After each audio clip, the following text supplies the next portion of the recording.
அனைவருக்கும் உற்சாகமான இனிய காலை வணக்கம். இன்றைய நாள் ஜூலை 8, 2024, ஆனி 24ஆம் நாள் திங்கட்கிழமை. அனைவருக்கும் இன்றைய நாள் இனிமையான நாளாக அமைய டைகர் குடும்பம் சார்பாக வாழ்த்துகிறோம். மகிழ்ச்சி என்பது தானாக வருவதல்ல, அது நமது செயல்களில் இருந்தே வருகிறது.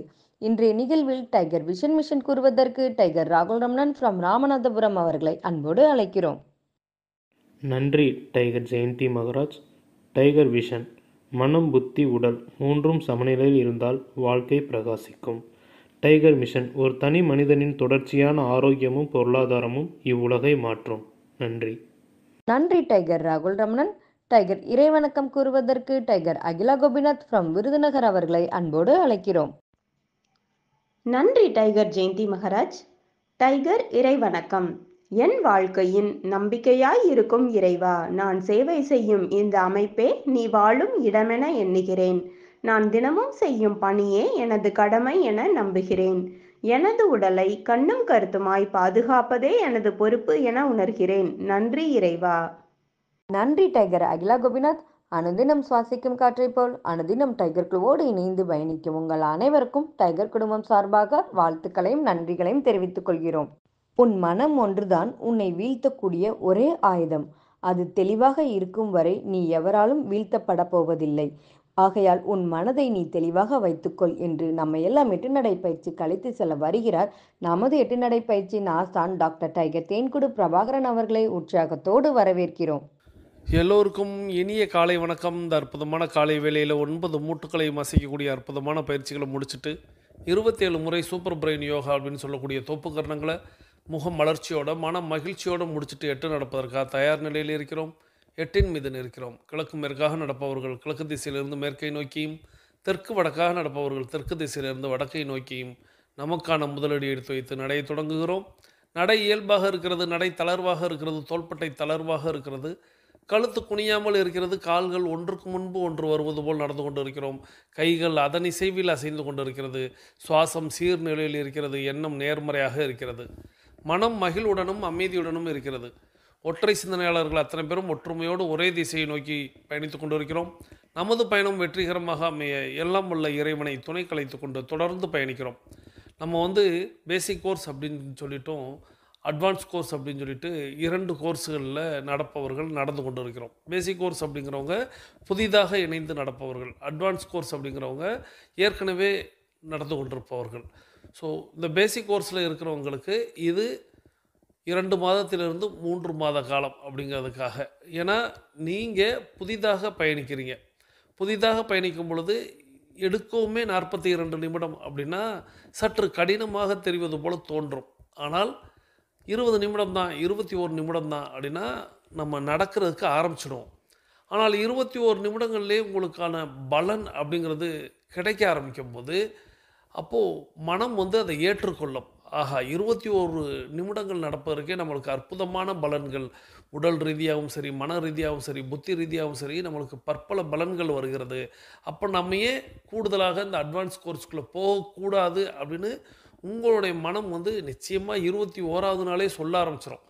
இருப்பினும் நாங்கள் கூடுதலாக உங்களுக்கு 2 மாதம் 3 மாத காலம் அப்படிங்கிறது வைத்திருக்கிறோம். ஸோ நீங்கள் உங்களுடைய மனம் எப்பொழுது ஒப்புகிறதோ அப்பொழுது நீங்கள் அட்வான்ஸ் கோர்ஸுக்கு வரணும். ஸோ 21 நிமிடங்கள் நடை அப்படிங்கிறத நான் எப்பொழுதுமே சொல்லுவேன். முதல் பகுதி அப்படிங்கிறது உங்களுக்கு 10:30 நிமிடத்தில் முடியும். அப்போ 10:30 நிமிடத்தில் ஒரு மணி ஓசை கேட்கும். அது கேட்கவுமே நீங்கள் மாற்றி நடக்கணும். அதன் பிறகு 21 நிமிடங்களில் நான் இடைவேளை அப்படின்னு சொல்லிட்டு அட்வான்ஸ் கோர்ஸ்காரவங்களுக்கு பண்ணுவேன். ஸோ அப்போது நீங்கள் 2வது சுற்றை நிறைவு செய்து கொள்ளணும். 2 சுற்று நீங்கள் பண்ண போகிறீங்க 21 நிமிடத்துக்குள்ளாக. அட்வான்ஸ் கோர்ஸில் உள்ளவங்க 42 நிமிடங்களுக்கு 2 செட்டு பண்ணுவாங்க. 21 முடிஞ்சு இன்னொரு 21 அப்படின்னு. அவ்வளோதான். இதில் வேறு எந்த குழப்பமும் யாரும் குழப்பிக்கொள்ள தேவையில்லை. ஒருவேளை உங்களுக்கு ஒரு 10 நாளில் 20 நாளில் உங்களுக்கு நல்ல வித்தியாசம் தெரிகிறது, உடல் ஏற்றுக்கொள்கிறது, மனம் ஏற்றுக்கொள்கிறது, இனி நம்ம நடக்கலாம் அப்படின்னு உங்களுடைய மனசு ஒத்துக்கிருச்சு அப்படின்னா நீங்கள் தாராளமாக 21 நாளில் இருந்து நீங்களே மாறிக்கொள்ளலாம். இல்லை இன்னும் எனக்கு மனசு ஒப்பு வரல அப்படின்னா நீங்கள் இன்னும் காலம் எடுத்துக்கொள்ளலாம். ஆனால் நீங்கள் அட்வான்ஸ் கோர்ஸுக்கு வந்துட்டீங்க அப்படிங்கிறத நீங்கள் எனக்கு வாட்ஸ்அப்பில், ஏன்னா உங்களுக்கு யாரெல்லாம் வந்து அப்ளிகேஷன் ஃபில் பண்ணி உறுப்பினர் எண் நான் வழங்குகிறேனோ அவர்கள் எல்லாருக்கும் நான் என்னிடமிருந்து நேரடியாக லிங்க் அப்படிங்கிறது வரும். அந்த எண்ணுக்கு நீங்கள் தாராளமாக என்ன வேண்டுமானாலும் கருத்துக்களை வந்து பரிமாறலாம். உங்களுடைய பெயர்களை நீங்கள் உச்சரிக்க தேவையில்லை. உங்களுடைய கருத்துக்களை நீங்கள் என்கிட்ட சொல்லலாம். உங்களுடைய பெயர்கள் வேறு எங்கும் உச்சரிக்கப்படாது. இன்னார் இன்ன கேள்வி கேட்டாங்க அப்படிங்கிறது வராது. உங்களுடைய கேள்விகள், புதிதாக வருபவர்களுடைய கேள்விகள் தான் நிறைய பேருக்கு நிறைய விடைகளை பெற்றுத்தரும். ஆக நீங்கள் தாராளமாக உங்களுடைய சந்தேகங்கள், கேள்விகளை கேட்கலாம். அங்கே பதிலளிக்க மாட்டோம், ஆனால் இங்கே தான் பதிலளிப்போம். செஷனில் தான் அதற்கான பதில் கிடைக்கும். ஸோ பேசிக் கோர்ஸில் உள்ளவங்களுக்கு 21 நிமிட ஆடியோ மட்டும் நடக்கும்போது, நடந்து முடிந்த பிறகு நீங்கள் வந்து மாலை நேரத்திலேயோ அல்லது மதிய நேரத்திலேயோ அல்லது இரவு நேரத்திலேயோ, இல்லை ஒருவேளை இப்போயே உங்களுக்கு நேரம் இருக்குது அப்படின்னா நீங்கள் அஃபர்மேஷன் விசுவலைசேஷன் பண்ணிவிட்டு அதன் பிறகு நீங்கள் வந்து இந்த ஆடியோக்களை கேட்கலாம். மீதி இருக்கக்கூடிய 21 நிமிட ஆடியோவை. ஏன்னா முதல் பகுதியில் சில நாளைக்கு கதை வரும், ஒரு சில நாளைக்கு 2ஆம் பகுதியில் கதை வரும், ஒரு சில நாள் முதல் பகுதியில் திருக்குறள் வரும், 2ஆம் பகுதியில் திருக்குறள் வரும். இப்படி மாற்றி மாற்றி அது இயல்பாக மாறிக்கொண்டே இருக்கும். அப்போ நம்மளுக்கு எல்லா நாளும் எல்லா விஷயத்தையும் தெரிந்து கொள்ளணும் அப்படின்னா நீங்கள் மற்ற நேரங்களில் பேருந்தில் பயணிக்கும் பொழுதோ அல்லது தனியாக இருக்கும் பொழுதோ நீங்கள் வந்து மீதி உள்ள ஆடியோவை கேட்டுவிட வேண்டும். அங்கேயும் வந்து கேள்விகள் கேட்கப்படும். அந்த கேள்விகளுக்கு நீங்கள் பதிலளிக்கலாம். என்னோடு நீங்கள் தொடர்ந்து இன்ட்ராக்ட் பண்ண தான் உங்களுக்கும் எனக்குமான அந்த தொடர்பாற்றல் அதிகரிக்கும் அப்படிங்கிறத மட்டும் மனதில் கொண்டு, பேசிக் கோர்ஸாக இருந்தாலும் இன்றைக்கி தான் ஜாயின் பண்ணவங்களாக இருந்தாலும் நீங்கள் தாராளமாக எல்லாரும் நீங்கள் வந்து கலந்துரையாடல் அப்படின்னு சொல்லக்கூடியது தாராளமாக வாட்ஸ்அப் மூலமாக செய்து கொள்ளலாம். என்னையை நீங்கள் தொலைபேசியில் அழைக்கணும் அப்படின்னு நினச்சிங்கன்னா பெண்கள் வந்து நம்மளுடைய ஃபேமிலி டீமில் உள்ளவங்களை தொடர்பு கொண்டு அவர்கள் வாயிலாக நீங்கள் வந்து கான்காலில் வரணும். ஆண்கள் வந்து நீங்கள் தாராளமாக என்னோடு நேரடியாகவே நீங்கள் வந்து பேசிக்கொள்ளலாம். அல்லது உங்களை ஒரு கிளப்பில் இணைச்சி வச்சுருப்போம், அந்த கிளப்போடைய கேப்டன்கள் மூலமாக, வைஸ் கேப்டன்கள் மூலமாக நீங்கள் கான்காலில் என்னிடம் வரலாம். ஸோ இது உங்களுடைய கேள்விகள், சந்தேகங்கள் எது இருந்தாலும் நீங்கள் வாட்ஸ்அப்பில் கேட்கலாம், பதில் வந்து இங்கே கிடைத்திடும். அதே நேரத்தில் என்னோடு பேசணும் அப்படின்னு நினச்சிங்கன்னா நீங்கள் தாராளமாக கான்காலில் வாருங்கள் அப்படிங்கிறத மட்டும் இந்த நேரத்தில் தெரிவித்து, so basic course, advance course அப்படின்னு சொல்லும்போது வார்த்தைகளில் தான் அது வந்து பெருசாக தெரியும். ஆனால் உங்களுடைய மனதை சமப்படுத்தக்கூடிய, சரிப்படுத்தக்கூடிய இடம்தான் வந்து நம்மளுடைய இந்த பேசிக் கோர்ஸ். இல்லை எனக்கு ரொம்ப வயதானவன் அப்படின்னு நான் மனதில் எண்ணிக்கொள்கிறேன், என்னால் நடக்க முடியாதுன்னு அப்படின்னு நீங்கள் யாராவது கருதுனீங்க அப்படின்னா அதையும் நீங்கள் என்னோடு பகிருங்கள். எனக்கு வந்து சரியாகுமா, செட் ஆகுமா அப்படின்னா தாராளமாக என்னோடு நீங்கள் வந்து பகிர்ந்து கொள்ளுங்கள். நிச்சயமாக எல்லாராலும் முடியும். நம்ம குழுவிலேயே 80 வயதை தாண்டியவர்கள் எல்லாம் நடந்து கொண்டு இருக்கிறார்கள். ஸோ இது வந்து 80 வயது அப்படின்னு சொல்லுவோம், நான் வயதானவர்கள் அப்படின்னு சொல்லலை. அதற்கு மேல் வயதில் உள்ளவங்க யாரும் நம்மளோடு இணையலை.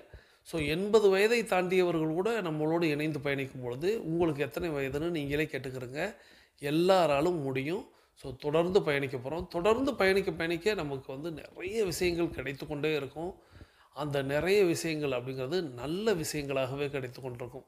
ஸோ நாம் இந்த பேசிக் கோர்ஸ், அட்வான்ஸ் கோர்ஸுங்கிறத பற்றி இன்னும் சில நாட்கள் சொல்லித்தான் ஆகணும். ஏன்னா புதிதாக நிறைய பேர் இணைந்து கொண்டே இருக்கிறார்கள். அந்த வரிசையில் நம்மளோட புதிய உறுப்பினர்கள் அப்படின்னு ஒரு 4 பேர் இந்த மாதம் நம்மோடு இணைந்திருக்கிறாங்க. அவங்கள நம்ம வந்து வாழ்த்தி வரவேற்க வேண்டிய நேரம். அவர்களை இணைத்து வைத்த அந்த சகோதர சகோதரிகளை நம்ம வந்து நன்றி கூற வேண்டிய நேரம். முதலாவதாக ஜனகை மாறி, இவங்க வந்து மதுரையை சேர்ந்தவங்க. இவங்க நம்மளுடைய யூடியூப் சேனலை பார்த்துட்டு அவங்களாவே நம்மளோடு இணைந்து பயணிக்கிறாங்க. சகோதரி டைகர் ஜனகை மாறி ஃப்ரம் மதுரை. அவர்களது குடும்பம் மகிழ்ச்சியோடும் ஆரோக்கியத்தோடும் செல்வ வளங்களோடும் இருப்பதற்கு எல்லாம் வல்ல இயற்கை இறைவன் பிரபஞ்சம் துணை நிற்க வேண்டும். அவர்கள் எண்ணியதெல்லாம் நடக்க வேண்டும், அவர்கள் கேட்டதெல்லாம் கிடைக்க வேண்டும் என்று அவர்களை வாழ்த்தி வரவேற்போம். டைகர் குழுமத்தில் அவர்கள் என்ன எண்ணி வந்தார்களோ அது நிச்சயமாக நடைபெறும். கூடுதலாக அவர்கள் இன்னும் என்னவெல்லாம் எண்ணுகிறார்களோ அத்தனையும் நடைபெறட்டும்னு உங்களுடைய வாழ்த்து மலைகளை சகோதரி டைகர் ஜனகை மாறி அவர்களுக்கு வழங்குமாறு அன்போடு கேட்டு, தொடர்ந்து சகோதரி டைகர் விமலா ஃப்ரம் குலசேகர் இவங்க நம்மளோட புதிதாக இணைந்து பயணிக்கிறாங்க. அவர்களுக்கும் நம்மளுடைய வாழ்த்து மலைகளை பொழியலாம். அவர்களது குடும்பம் மகிழ்ச்சியோடும் ஆரோக்கியத்தோடும் செல்வ வளங்களோடும் இருப்பதற்கு எல்லாம் வல்ல இயற்கை இறைவன் பிரபஞ்சம் துணை நிற்க வேண்டும். அவர்கள் எண்ணியதெல்லாம் நடக்க வேண்டும். அவர்கள் கேட்டதெல்லாம் கிடைக்க வேண்டும் என்று அவர்களையும் நாம் வாழ்த்தி வரவேற்கலாம். அவர்களை இணைத்து வைத்தது சகோதரி டைகர் லலிதா ஃப்ரம் குலசேகரம். இவங்களுக்கு வாழ்த்து மலைகளை பொழிவதற்கு முன்பாக, ஏன்னா அவங்க 2 நபர்களை அறிமுகப்படுத்தியிருக்கிறாங்க. ஸோ 2வது நான் சொல்லும்போது இன்னும் அவர்களை சேர்த்து வாழ்த்தலாம் அப்படிங்கிறதையும் சொல்லி, அதன் பிறகு சகோதரி டைகர் லீலா ஃப்ரம் குலசேகரம் இவர்களை நம்ம வாழ்த்தி வரவேற்க வேண்டிய நேரம். சகோதரி டைகர் லீலா ஃப்ரம் குலசேகரம் அவர்களது குடும்பம் மகிழ்ச்சியோடும் ஆரோக்கியத்தோடும் செல்வ வளங்களோடும் இருப்பதற்கு எல்லாம் வல்ல இயற்கை இறைவன் பிரபஞ்சம் துணை நிற்க வேண்டும். அவர்கள் எண்ணியதெல்லாம் நடக்க வேண்டும். அவர்கள் கேட்டதெல்லாம் கிடைக்க வேண்டும். அவர்கள் டைகர் குடும்பத்தில் எதை நினைத்து இணைந்தார்களோ அது அத்தனையும் அவர்களுக்கு நடந்தேற வேண்டும் என்று இந்த நேரத்தில் அவர்களை வாழ்த்தி அவர்களை இணைத்து வைத்தது சகோதரி டைகர் சுதா ராமச்சந்திரன் ஃப்ரம் குலசேகரம். இவங்க மார்த்தாண்டம் டைகர் கிளப்புடைய கேப்டன். அவர்களுக்கு நமது நன்றி தெரிவிக்க வேண்டிய நேரம். அவர்களது குடும்பம் மகிழ்ச்சியோடும் ஆரோக்கியத்தோடும் செல்வ வளங்களோடும் இருப்பதற்கு எல்லாம் வல்ல இயற்கை இறைவன் பிரபஞ்சம் துணை நிற்க வேண்டும். அவர்கள் எண்ணியதெல்லாம் நடக்க வேண்டும். அவர்கள் கேட்டதெல்லாம் கிடைக்க வேண்டும் என்று அவர்களுக்கு நமது நன்றிகளை தெரிவித்து அவர்களுக்கு நமது வாழ்த்துக்களை பொழிய வேண்டிய நேரம். தொடர்ந்து சகோதரர் டைகர் ஹரிஷ் ஃப்ரம் குலசேகரம் இவங்க பள்ளி பருவம் படிக்கக்கூடிய ஒரு இளைஞர் நம்மளோடு இணைந்து பயணிக்கிறார். அவர்களுக்கு நம்மளுடைய வாழ்த்து மலைகளை அவர்களை வாழ்த்தி வரவேற்போம். அவர்கள் எண்ணியதெல்லாம் நடக்க வேண்டும். அவர்கள் கேட்டதெல்லாம் கிடைக்க வேண்டும். அவர்களது குடும்பம் மகிழ்ச்சியோடும் ஆரோக்கியத்தோடும் செல்வ வளங்களோடும் இருப்பதற்கு எல்லாம் வல்ல இயற்கை இறைவன் பிரபஞ்சம் துணை நிற்க வேண்டும் என்று அவர்களையும் வாழ்த்தி வரவேற்போம். அவர்களை அறிமுகப்படுத்தியது நான் ஏற்கனவே சொன்னது போல இந்த வாரத்தில் மட்டும் 2 நபர்களை நம்மோடு இணைத்து வைத்த சகோதரி டைகர் லலிதா ஃப்ரம் குலசேகரம் அவர்களது குடும்பம் மகிழ்ச்சியோடும் ஆரோக்கியத்தோடும் செல்வ வளங்களோடும் இருப்பதற்கு எல்லாம் வல்ல இயற்கை இறைவன் பிரபஞ்சம் துணை நிற்க வேண்டும். அவர்கள் எண்ணியதெல்லாம் நடக்க வேண்டும். அவர்கள் கேட்டதெல்லாம் கிடைக்க வேண்டும். அவர்களுக்கு எல்லாம் வல்ல இயற்கை இறைவன் பிரபஞ்சம் என்றென்றும் துணை நிற்க வேண்டும். அவர்களுடைய குடும்பத்தில் ஆரோக்கியம் நிலைத்திருக்க வேண்டும். அவர்களது குடும்பத்தில் ஆனந்தம் நிலைத்திருக்க வேண்டும். அவர்களுடைய பொருளாதாரம் உயர்ந்து கொண்டே இருக்க வேண்டும். அவர்களது பணி சிறந்து விளங்க வேண்டும் என்று இந்த நேரத்தில் நாம் வாழ்த்தி அவர்களுக்கு நமது நன்றிகளை தெரிவித்துக் கொண்டு, நம்மோடு இணைந்து பயணிக்கக்கூடிய டைகர் ஜனகை மாரி from Madurai, tiger Vimala Kulasekaram, tiger Leela from Kulasekaram, tiger Harish from Kulasekaram அவர்களை வாழ்த்தி வரவேற்கலாம். அவர்களை அறிமுகப்படுத்திய சகோதரி டைகர் லலிதா ஃப்ரம் குலசேகரம், சகோதரி டைகர் சுதா ராமச்சந்திரன் ஆகியோருக்கு நமது நன்றிகளை தெரிவித்துக் கொண்டு,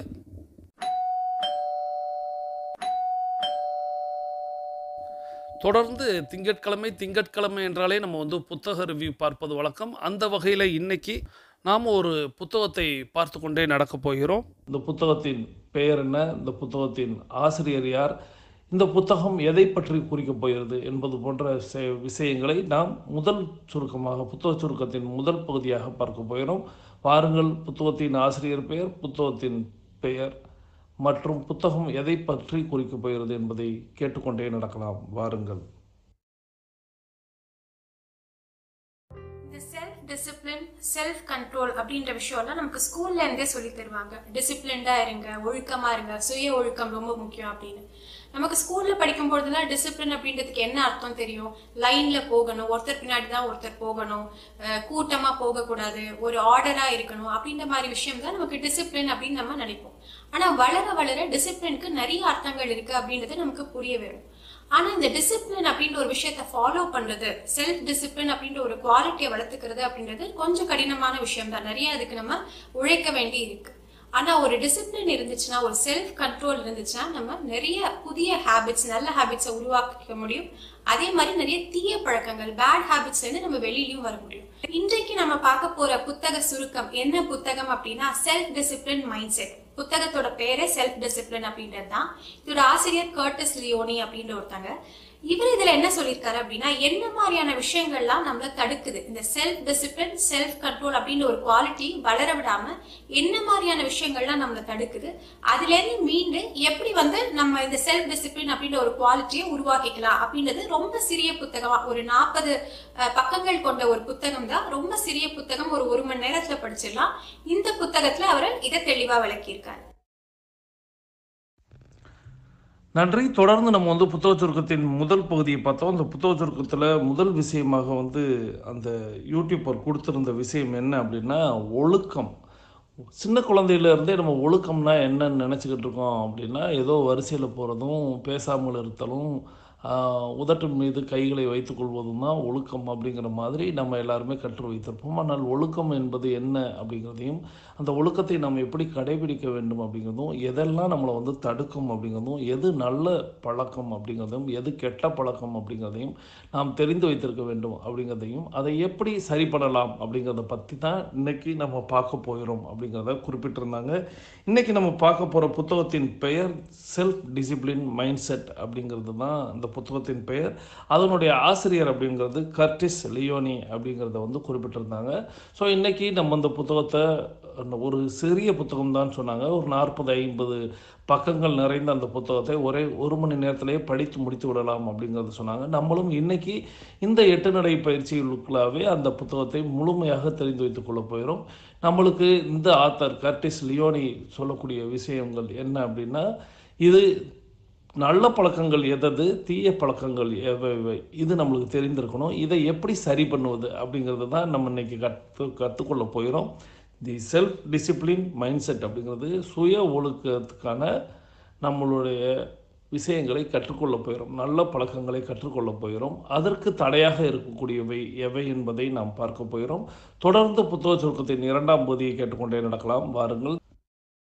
செல்ஃப் டிசிப்ளின் அப்படின்ற ஒரு குவாலிட்டி நமக்கு வரவிடாம தடுக்கிற விஷயங்கள் என்ன? பொதுவா நமக்கே தெரியும். ஒண்ணு டிஸ்ட்ராக்ஷன். நமக்கு ஏதாவது ஒரு விதமான டிஸ்ட்ராக்ஷன் இருக்கும். அது போன்ல இருக்கலாம், இல்ல டிவில இருக்கலாம், இல்ல நண்பர்களோட அரட்டை அடிக்கணும் அப்படின்ற ஒரு டிஸ்ட்ராக்ஷனா இருக்கலாம். ஏதாவது ஒரு வகையில நம்ம திசை திருப்புறதுக்கு ஏதாவது ஒரு விஷயம் இருக்கும். இந்த டிஸ்ட்ராக்ஷன் ஏற்படுத்துகின்ற அந்த டெம்டேஷன் இருக்கு இல்லையா, அந்த தூண்டுதல். இதை நான் பண்ணாம போயிட்டேன் அப்படின்னா, என்னை மட்டும் விட்டுட்டு யாராவது ஏதாவது பேசிட்டாங்கன்னா, எங்கேயாவது போயிட்டாங்கன்னா, ஏதாவது பண்ணிட்டாங்கன்னா, அந்த தூண்டுதல் இருந்துகிட்டே இருக்கும். அந்த டெம்டேஷன் நமக்கு இருந்துகிட்டே இருக்கும். இந்த ஒரு டெம்டேஷனும் டிஸ்ட்ராக்ஷனும் இருக்கும்பொழுது நமக்கு இந்த சுய கட்டுப்பாடு, சுய ஒழுக்கம் அப்படின்றது வர்றது வந்து ரொம்ப கடினமான விஷயம். அடுத்து வந்து இந்த சோம்பேறித்தனம். இப்போ ஒரு பர்பஸ் இல்லை, நமக்கு எதுவும் நமக்கு ஒரு கோல் இல்லை அப்படின்னா, அப்ப நம்ம எதுவும் பண்ண தேவையில்லை. அப்படியே படுத்திருக்கலாம், அப்படியே டிவி பார்க்கலாம், அப்படியே சாப்பிடலாம், அப்படியே தூங்கலாம். என்ன ஆயிடுது, நமக்கு தான் வாழ்க்கையில் ஒரு பர்பஸே இல்லையே அப்படின்னு நமக்கு தோணும். சில நேரத்துல கோல் இருந்தாலே அந்த சோம்பேறித்தனம் வரும். அப்ப அந்த பர்பஸ், அந்த கோல் இல்லைன்னா சொல்லவே தேவையில்லை, சோம்பேறித்தனம் அதிகமாயிட்டே போகும். அப்ப இந்த பர்பஸ், லேக் ஆஃப் பர்பஸ் அப்படின்றது வந்து அது ஒரு லேசினஸ், ஒரு சோம்பேறித்தனத்தை உருவாக்குது.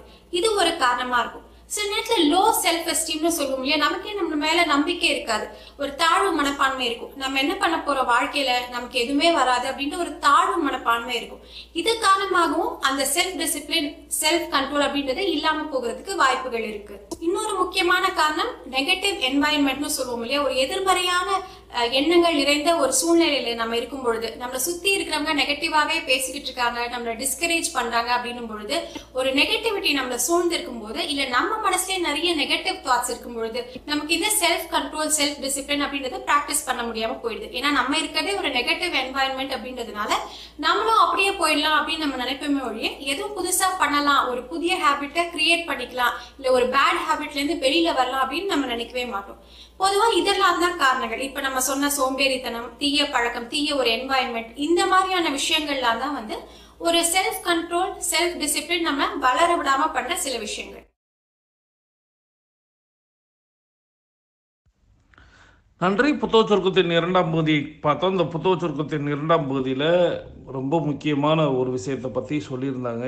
எதெல்லாம் நம்மளுடைய செல்ஃப் டிசிப்ளினை தடுக்கிறது, வாட் ஸ்டாப்ஸ் செல்ஃப் டிசிப்ளின் அப்படிங்கிற ஒரு விஷயத்தை தான் இந்த இடத்துல குறிப்பிட்டிருந்தாங்க. எதெல்லாம் தடுக்கும் அப்படின்னு அவங்க ஒரு பட்டியல் கொடுக்குறாங்க.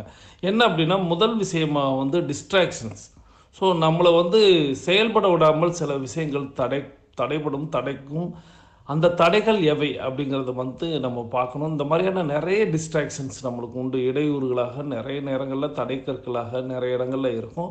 அவைகள் அப்படிங்கிறது ஒரு பட்டியல் வச்சுருக்காங்க. 2வது டெம்ப்டேஷன். அதை வந்து நம்மளுக்கு சில விஷயங்களை செய்ய விடாமல் சில விஷயங்கள் தூண்டிக்கிட்டே இருக்கும் அப்படிங்கிற ஒரு விஷயத்தை கொடுத்துருந்தாங்க. 3வதாக லேசினஸ்.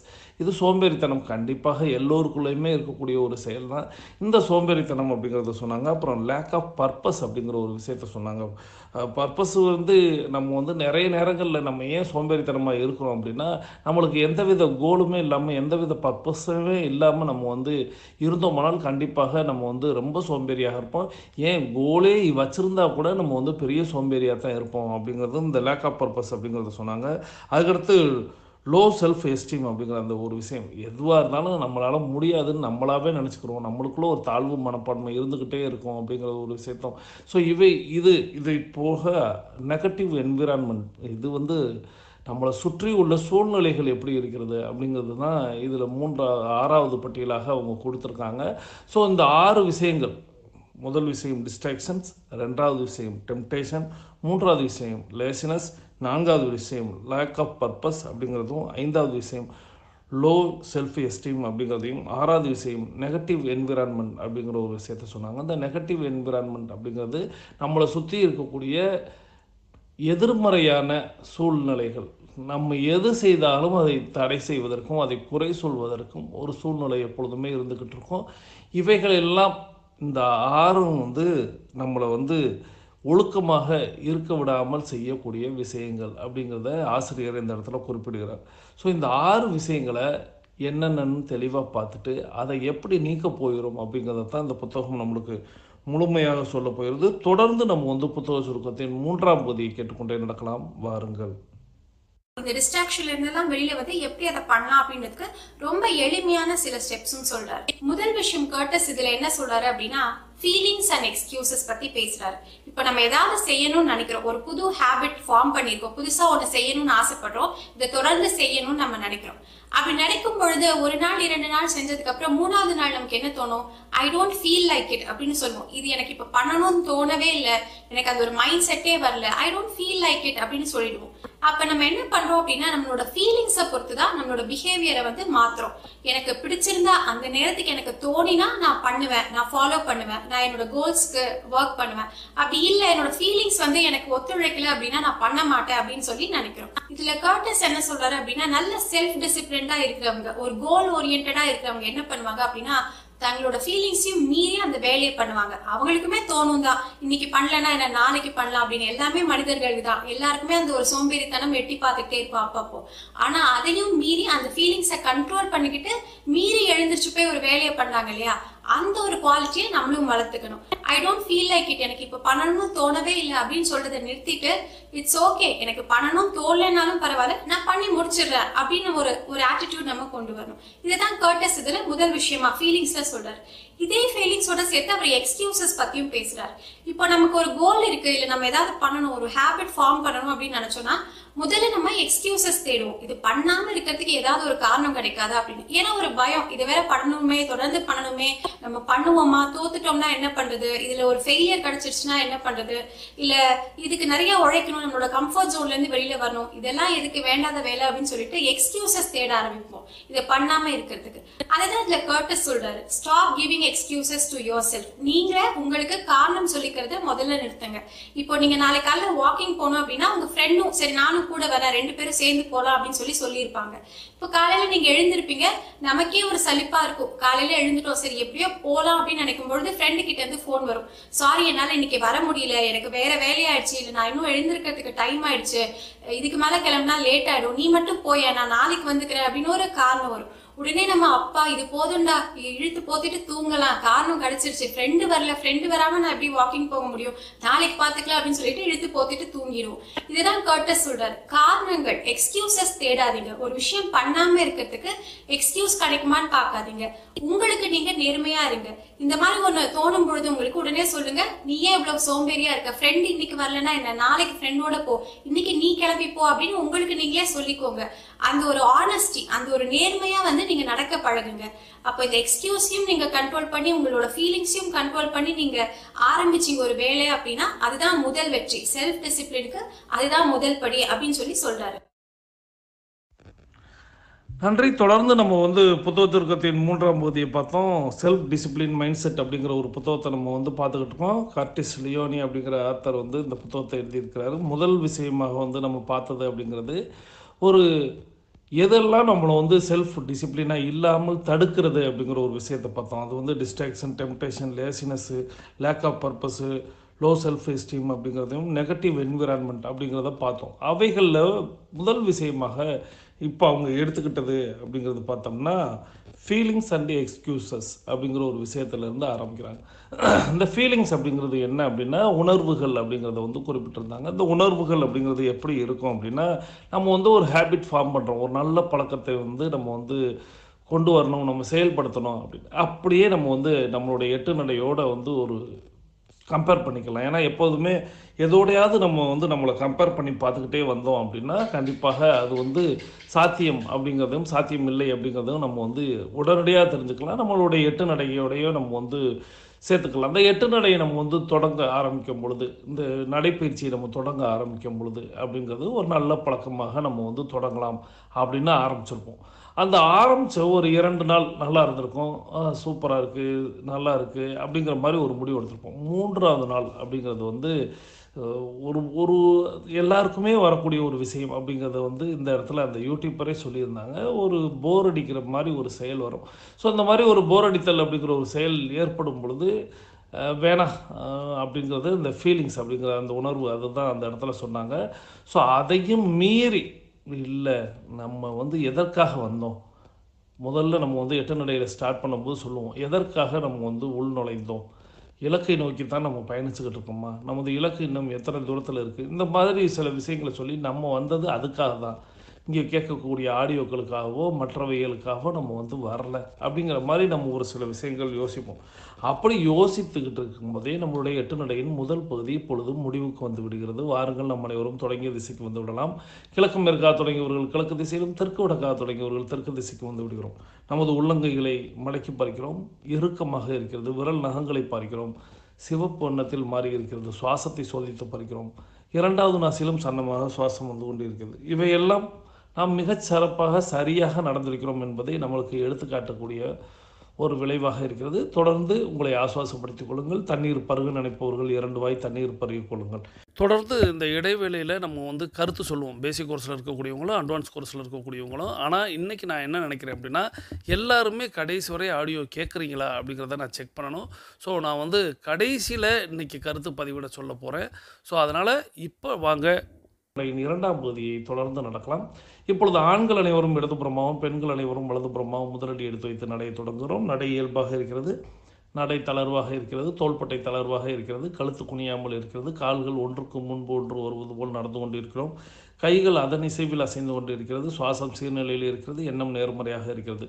ஒற்றை சிந்தனையாளர்கள் அத்தனை பேரும் ஒற்றுமையோடு ஒரே திசையை நோக்கி பயணித்துக் கொண்டு இருக்கிறோம். நமது பயணம் வெற்றிகரமாக அமைய எல்லாம் உள்ள இறைவனை துணை கலைத்துக் கொண்டு தொடர்ந்து நாம் பயணித்துக் கொண்டு இருக்கிறோம். இப்போது இதில் குறிப்பிட்டது என்ன அப்படின்னா, இந்த மாதிரியான நம்ம எட்டு நடையோட கம்பேர் பண்ணோம். ஸோ அந்த மாதிரி ஒரு 2 நாள் சந்தோஷமாக தொடங்கின நம்ம 3ஆவது நாள் எங்கே விடுறோம் அப்படின்னா, I don't feel like it அப்படிங்கிற ஒரு விஷயம். எனக்கு வந்து விருப்பம் இல்லை, எனக்கு வந்து போர் அடிக்குது, எனக்கு வந்து நல்லா இல்லை. இது வந்து எட்டு நடையோட மட்டும் நான் சொல்லலை, பொதுவாக எல்லா பயிற்சியும் எல்லா முயற்சிகளையுமே வந்து முதல்ல நம்ம நிறுத்துவது அப்படிங்கிறது வந்து இந்த ஒரு காரணத்தை சொல்லி தான். எல்லாருமே இன்றைக்கி ஜெயித்த எல்லாருமே, ரிசல்ட் எடுத்த எல்லாரையுமே நீங்கள் எடுத்து பார்த்தீங்க அப்படின்னா, ஆமாம் அது எனக்கும் அந்த உணர்வு இருக்க தான் செய்கிறது, பட் அதையும் மீறி நான் என் கோலை நான் வந்து ஜெயிச்சே ஆகணும் அப்படின்னு அவங்க தொடர்ந்து செய்ய ஆரம்பித்ததன் விளைவு தான். இன்றைக்கி எங்களையே எடுத்துக்கிறோங்க அப்படின்னு எடுத்துக்கிட்டோம்னா, எங்களையும் எங்கள் ஃபேமிலி டீமையும் எடுத்துக்கிட்டிங்க அப்படின்னா,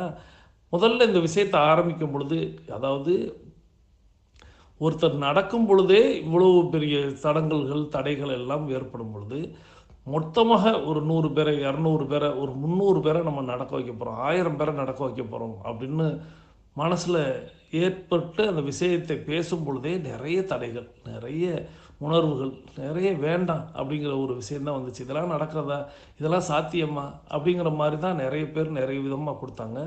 இதெல்லாம் எப்படி, அதாவது நம்மளே நடக்க மாட்டோம், இன்னொருத்தவங்களை எப்படி நடக்க வைக்க முடியும், அதுவும் கண்ணுக்கு தெரியாமல் எப்படி நடக்க வைக்க முடியும், இதெல்லாம் சாத்தியமே இல்லை அப்படிங்கிற மாதிரி நம்மளை சுற்றி நிறைய டிஸ்ட்ராக்ஷன்ஸ் இருந்துக்கிட்டே தான் இருந்துச்சு. ஸோ அதையும் மீறி இல்லை நம்ம செயல்படுத்தியே ஆகணும் அப்படிங்கிறதையும், அந்த மீறி நம்ம செய்கிறோம் பார்த்திங்களா, அந்த செயல் தான் வந்து நம்ம எல்லாருமே செய்யணும் அப்படிங்கிறத இந்த இடத்துல குறிப்பிட்றாங்க. ஸோ அதுக்கப்புறம் எக்ஸ்கியூஸ் அப்படிங்கிற ஒரு விஷயம். இந்த எக்ஸ்கியூஸ் வந்து எல்லாருமே நம்ம யாரை மன்னிக்கிறோமோ இல்லையோ எல்லாரையும் குறை சொல்லுவோம். ஆனால் நம்மளுக்குன்னு ஒரு விஷயம் நடக்கும்பொழுது மட்டும் சரி இருந்துட்டு போட்டோம், சரி நாளையிலேருந்து பார்ப்போம், சரி அடுத்த வாரத்தில் இருந்து பார்ப்போம், நியூ இயர் போயிடுச்சா, சரி நம்ம வந்து ரிப்பப்ளிக் டேலேருந்து பார்த்துக்குறோம், இல்லை நம்ம February 1 பார்த்துக்குறோம், இல்லை என் பர்த்டேலேருந்து பார்த்துக்குறோம்னு நம்ம வந்து தள்ளி போடுதல் அப்படிங்கிற ஒரு விஷயத்தில் வந்து எக்ஸ்கியூஸ் வந்து எக்கச்சக்கமாக கொடுப்போம். அவங்க சொன்னது மாதிரி ஒரு காரணம் நடக்கணும் அப்படின்னு ஒரு முடிவு எடுக்கும்போது நானும் நண்பரும் சேர்ந்து நடக்கலாம் அப்படின்னு ஒரு பிளான் பண்ணால் அந்த நண்பர் வரலைன்னா உடனே இழுத்து பொறுத்திட்டு அடிக்கிற பனிக்கு குளிருக்கு தூங்குனா எப்படி இருக்குங்கிற மாதிரியான மைண்ட் செட்டுக்கு வந்து நம்ம எல்லாருமே போயிடுறோம். அதை வந்து அடித்து தூக்கி நூறுக்கணும் அப்படிங்கிறது தான் அவங்க சொன்னாங்க. ஸோ இதுக்கு எல்லாருமே அவங்களே சொன்னது போல் எல்லோருமே மனிதர்கள் தான், எல்லாருமே அதுக்கு விரும்புவாங்க. எப்போயாவது ஒரு வாய்ப்பு கிடச்சிடாதா அப்படின்னு. ஸோ இந்த மாதிரி வாய்ப்பே கிடச்சிடக்கூடாது அப்படிங்கிறதுக்கு தான் நம்மளும் பார்த்திங்கன்னா 365 days அப்படிங்கிறத வந்து வச்சுருக்கோம். 365 நாளும் நம்ம வந்து நடக்கணும். எந்த ஒரு பிரேக்குமே எந்த நாள்லேயுமே கிடையாது. அது தீபாவளி ஆகட்டும், பொங்கல் ஆகட்டும், ரம்ஜான் ஆகட்டும், கிறிஸ்மஸ் ஆகட்டும், எதுவாக இருந்தாலும் நாம் வந்து நடந்துக்கிட்டே தான் இருக்கணும். ஸோ உலகம் எப்படி சூரியன் எப்படி சுற்றி வந்து கொண்டே இருக்கிறதோ நாமும் தினசரி நடந்து விட வேண்டும், தினசரி இயங்கி விட வேண்டும். எல்லாருக்கும் எல்லா விதமான சூழ்நிலைகளும் வந்து போய்கிட்டு தான் இருக்குது. ஸோ நம்ம எந்திரிச்சு நடக்கணும் அப்படிங்கிறதுக்காக பார்த்திங்கன்னா நிறைய பேர் நிறைய காரணங்கள் சொல்லிக்கிட்டே இருப்போம். எனக்கு வந்து நைட்டு வந்து வேலை சார், நான் வந்து நைட்டு எத்தனை மணிக்கு வந்து தூங்குறேன்னு தெரியுமா சார், எனக்கு பகல் ஃபுல்லாக எப்படி, இந்த மாதிரி ஏதேனும் ஒரு காரணத்தை தேடிக்கிட்டே தான் இருப்போம். எப்போ எதுக்கு அப்படின்னா காலையில் எழுந்து நடப்பதற்கு. ஆனால் இந்த காரணங்கள் எல்லாருக்குமே வந்து ஃபேமிலி டீமுக்குமே உண்டு, இல்லாமல்லாம் இருக்க வாய்ப்பு இல்லை. ஆனால் இந்த 365 நாளும் எப்படி கொடுக்கப்படுகிறது அப்படின்னா அந்த எக்ஸ்கியூஸ் அப்படிங்கிற ஒரு விஷயத்த அடித்து நொறுக்கி, இல்லை நம்மளுக்காக இத்தனை நபர்கள் காத்திருக்கிறார்கள், அவ்வளோ பேருக்கும் நம்ம வந்து ஆரோக்கியத்தை கொடுத்துக்கிட்டு இருக்கோம், அவ்வளோ பேருக்கும் மன வலிமையை கொடுத்துக்கிட்டு இருக்கோம், அவ்வளோ பேருக்கும் சந்தோஷத்தை கொடுத்துக்கிட்டு இருக்கோம், அவ்வளோ பேருக்கும் அவங்க குடும்ப ஆரோக்கியத்தையும் சேர்த்து கொடுத்துக்கிட்டு இருக்கோம். அப்போ நம்ம வந்து என்ன செய்யணும் அப்படிங்கிற மாதிரி நம்ம அந்த எக்ஸ்கியூஸை வந்து தூக்கி எறிஞ்சிருக்கோம். இதை வந்து நம்மளுடைய உறுப்பினர்களும் நிறைய பேர் அந்த விஷயத்தை கற்றுக்கிட்டு இன்றைக்கி வந்து ஸோ இந்த எக்ஸ்கியூஸ் அப்படிங்கிற ஒரு விஷயம் நம்ம எல்லாருக்குள்ளேயுமே வைத்திருப்போம் அப்படிங்கிறத இந்த புத்தக சுருக்கத்தின் 3ஆம் பகுதியில் நம்ம வந்து பார்த்துக்கிட்டே நடந்தோம். ஸோ தொடர்ச்சியாக வந்து புத்தக சுருக்கத்தின் 4ஆம் பகுதி என்ன சொல்ல போகுது அப்படிங்கிறத பார்க்கலாம். ஸோ புத்தக சுருக்கத்தின் 4ஆம் பகுதியை கேட்டுக்கொண்டே நடக்கலாம், வாருங்கள். இரண்டாவது விஷயம் இதுல கர்டஸ் என்ன சொல்றாரு அப்படின்னா ஆன்டிசிபேட் பொட்டன்ஷியல் இஷ்யூஸ் அப்படின்னு சொல்றாரு. இப்ப நம்ம முன்ஜாமீன்னு சொல்லுவோம் இல்லையா, கிட்டத்தட்ட அதே மாதிரி ஒரு கான்செப்ட் தான். நமக்கே தெரியும் நம்மளை பத்தி, நமக்கே ஒரு செல்ஃப் அசஸ்மெண்ட் நம்ம பண்ணோம் அப்படின்னா நமக்கே தெரியும் எங்கெல்லாம் நம்ம வந்து கோட்டை விடுவோம். ஒரு ஹேபிட் ஃபார்ம் பண்ணணும்னு நினைச்சிருப்போம், ஆனா என்னென்ன எக்ஸ்கியூஸ் எல்லாம் நான் சொல்லுவேன் அப்படின்றது எனக்கே தெரியும் இல்லையா. அப்ப நம்ம என்ன பண்ணணும், இங்கெல்லாம் நான் கோட்டை விடுறதுக்கு சான்ஸ் இருக்கு, இங்கெல்லாம் நான் எக்ஸ்கியூஸ் சொல்றதுக்கு சான்ஸ் இருக்கு, இந்த இடத்துலலாம் நான் சறுக்க சான்ஸ் இருக்கு. அப்போ இதெல்லாம் என்னோட பொட்டன்ஷியல் டிராபேக்ஸ், பொட்டன்ஷியல் இஷ்யூஸ். அப்ப என்ன பண்ணணும், இதெல்லாம் நடக்கிறதுக்கு முன்னாடி இதுக்கு ஒரு தீர்வும் ஒரு சொல்யூஷனும் நான் கண்டுபிடிச்சு வைக்கணும். இப்ப நம்ம சொன்ன அதே எக்ஸாம்பிள், அதே ஒரு எடுத்துக்காட்டு வச்சுப்போமே. இப்ப நம்ம 6 மணிக்கு எழுந்திருக்கலாம் அப்படின்னு நினைச்சிருப்போம். அதே மாதிரி அலாமும் வைப்போம் 6 மணிக்கு, முந்தின நாள் நைட்டே வச்சிருப்போம். இப்போ நமக்கே உள்ளுக்குள்ள தோணும், 6 மணிக்கு எழுந்திருக்கிற ஆளா நீ, எத்தனை நாள் இந்த மாதிரி அலாம் வச்சிருப்ப, எத்தனை நாள் எழுந்திருச்சிருக்க, ஸ்னூஸ் பண்ணிட்டு எல்லாம் தூங்குற ஆளு 6 மணிக்கு எழுந்திருப்பியா அப்படின்னு நம்மளே கேள்வி கேட்டுப்போம் நம்மளை பார்த்து. அப்போ நம்ம என்ன பண்ணுவோம் அப்படின்னா, சரி பாத்துக்கலாம், எழுந்திருச்சா பாத்துக்கலாம் அப்படின்னு சொல்லிட்டு படுத்துருவோம், அலாம் மட்டும் வச்சுட்டு படுத்துருவோம். ஆனா இது ஒரு பொட்டன்ஷியல் இஷ்யூ அப்படின்றது நமக்கே தெரியும். நம்ம எழுந்திருப்போமா அப்படின்றது டவுட் அப்படின்றது நமக்கே தெரியும். அந்த சந்தேகம் நம்ம மேல இருக்கும்பொழுது இது ஒரு பொட்டன்ஷியல் இஷ்யூ, ஒரு ப்ராப்ளமா ஆகிறதுக்கு சான்ஸ் இருக்கு அப்படின்னு நமக்கு தெரியும் பொழுது அதற்கான ஒரு தீர்வையுமே நம்ம சேர்ந்து கண்டுபிடிக்கணும் அப்படின்றத கர்டஸ் இதுல சொல்றாரு. அதுக்கு என்ன சொல்றாரு அப்படின்னா, சரி 6 மணிக்கு எழுந்திருக்கிறது டவுட்னு உங்களுக்கு தெரியும் பொழுது, அது ஒரு பொட்டன்ஷியல் இஷ்யூவா ஆகும்னு உங்களுக்கு தெரியும் பொழுது நீங்க என்ன பண்ணணும் அப்படின்னா, ஒரு 4-5 பேர்கிட்ட சொல்லிட்டு தூங்குங்க. வீட்டுல பெற்றோர்கள் கிட்டயோ இல்ல கூட பிறந்தவங்க கிட்டயோ இல்ல உங்களோட ஃப்ரெண்ட்ஸ் கிட்டயோ யார்கிட்டயாவது, நான் 6ல இருந்து 6:15 வரைக்கும் எனக்கு கால் பண்ணிக்கிட்டே இரு, நான் எழுந்து தெளிவா பேசுற வரைக்கும் நீ கால் பண்ணிக்கிட்டே இரு அப்படின்னு சொல்லிட்டு படுங்க. உங்க பெற்றோர்களோ யாருக்கு நீங்க அக்கௌண்டபிளா இருக்கணும்னு நினைக்கிறீங்களோ அவங்களுக்கு இந்த ஒரு டாஸ்க கொடுத்துட்டு நீங்க தூங்குங்க.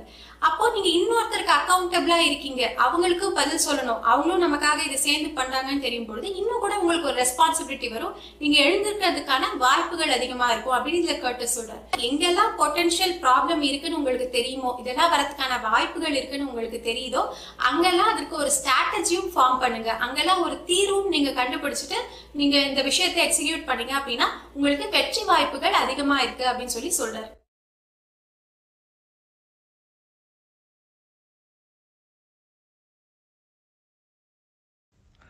நன்றி. தொடர்ச்சியாக நம்ம வந்து புத்தக சுருக்கத்தின் 4ஆம் பகுதியை பார்த்தோம். அந்த 4ஆம் பகுதியில்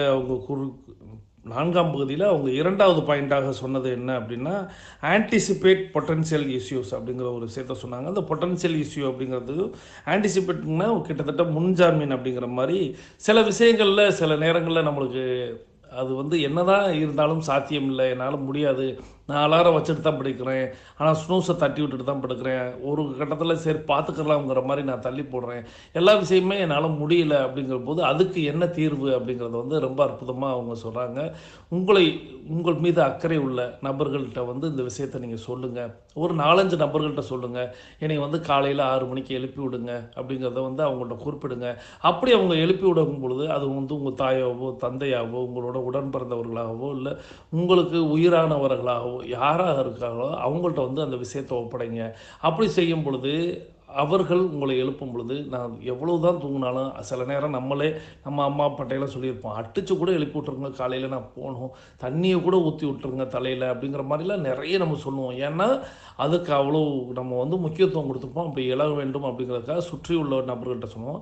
இதை ஏன் நம்ம தினசரி செய்யக்கூடாது அப்படிங்கிறது மாதிரி தான் நம்ம வந்து செய்யணும் அப்படிங்கிறத குறிப்பிட்டிருந்தாங்க. புத்தக சுருக்கத்தின் 4ஆம் பகுதியில் அவங்க கொடுத்த அந்த 2வது பாயிண்ட் அப்படிங்கிறது ஆன்டிசிபேட் பொட்டன்ஷியல் இஷ்யூஸ். இந்த பொட்டன்ஷியல் இஷ்யூக்கு வந்து ஒரு முன்ஜாமீன் போல் நம்ம வந்து நம்மளே சில நபர்கள்ட்ட சொல்லலாம்னு சொல்கிறாங்க. ஸோ நம்மளும் அது மாதிரி நம்மளுக்கு எதெல்லாம் தடைகளாக இருக்கோ, எதெல்லாம் நம்ம செய்ய மாட்டோம், நம்மளுடைய மனசே நம்மளுக்கு தடை செய்கிறதோ அதுக்கு நம்மளை சுற்றி உள்ள உங்கள்கிட்ட வந்து நம்ம இந்த பொறுப்பை ஒப்படைக்கணும் அப்படிங்கிறது மாதிரி இந்த புத்தக சுருக்கத்தின் 4ஆம் பகுதியில் பார்த்தோம். தொடர்ச்சியாக வந்து புத்தக சுருக்கத்தின் 5ஆம் பகுதியும் இறுதி பகுதியுமான அந்த புத்தக சுருக்கத்தை பார்க்கலாம் வாருங்கள். 3வது விஷயம் கர்ட்டஸ் இதுல இந்த புக்ல சொல்லியிருக்கிறது என்ன அப்படின்னா, detach yourself from the attractions அப்படின்னு சொல்றாரு. இப்போ நம்ம முன்னாடியே டெம்டேஷன் பத்தி பார்த்தோம் இல்லையா, நமக்கு தூண்டுதலாக சில விஷயங்கள் இருக்கும், இதெல்லாம் பண்ணணும், என்னோட வேலையை விட்டுட்டு இந்த விஷயங்கள்லாம் நான் பண்ணணும் அப்படின்னு நிறைய நேரத்தை நம்ம விரயமாக்கும் தேவையில்லாத விஷயங்களுக்கு. அதுல இந்த டிவி, போனு, இந்த மாதிரி நிறைய விஷயங்கள், இந்த டிஸ்ட்ராக்ஷன்ஸ் நிறைய இருக்கு.